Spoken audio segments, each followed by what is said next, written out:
માનનીય મેડમ શ્રી, વંદનીય ગુરુજનો તથા મારા વાલા વિદ્યાર્થી મિત્રો, મારું નામ મકવાણા હેમાંશી તેજભાઈ છે. હું ધોરણ 8માં અભ્યાસ કરું છું. આજે ગુરુ પૂર્ણિમા છે, એટલે કે ગુરુ અને શિષ્ય માટેનો ખાસ દિવસ. તો આજે આપણે ગુરુ શિષ્યના સંબંધ વિશે જાણીએ. આમ જોઈએ તો માતા પિતા એ આપણા પ્રથમ ગુરુ છે. તેઓ આપણને જન્મ આપી જીવન વ્યવહારના પાઠ પણ શીખવે છે. ત્યાર પછી બીજા ગુરુએ વિદ્યા આપનાર, અક્ષર જ્ઞાન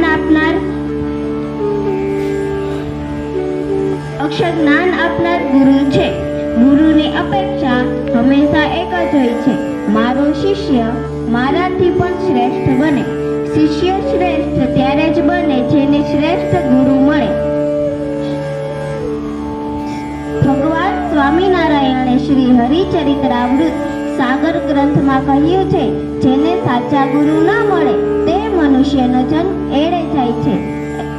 પંજાબીમાં પણ કહેવામાં આવે છે, 100 ચંદ્ર અને 1000 સૂર્ય ઉગે તેટલો પ્રકાશ થાય તો પણ સાચા ગુરુ વિના શિષ્ય માટે તો ઘોર અંધકાર સમાન છે.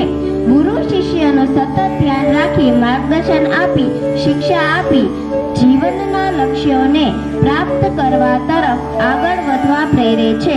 એટલું જ નહીં, કુટેવો, કુસંગો વગેરેથી બચાવી સાચો રસ્તો બતાવે છે.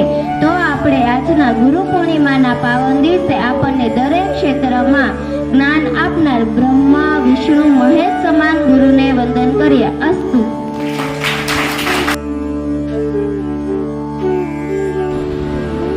મારું નામ સોલંકી નક્ષત્રભાઈ છે.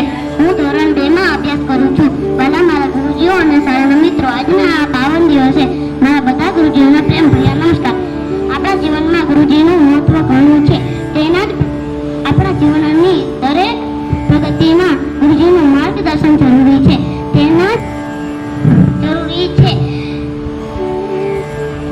આપણા જીવનમાં દરેક સંઘર્ષમાં વિજય મેળવીએ છીએ. તે આપણા જીવનનું અભિન્ન અંગ છે. શાળામાંથી શિક્ષક ભણાવવાનું શરૂ કરે તો કોલેજ અને જીવનમાં પણ રોજ નવું શીખવા માટે ગુરુ આપણને જ્ઞાન, સમજ, શક્તિ, બોધપાઠ આપીને આપણું જીવન સરળ બનાવે છે. તેના જ ગુરુજીનું સ્થાન જીવનમાં ખાસ હોય છે. ઘણી વખત તો આપણને આપણા ઈષ્ટદેવની ઓળખ કરાવે છે. ગુરુ ગોવિંદો ખડે કાકેલા ગોપાલ બલિહારી ગુરુ આપકી ગોવિંદ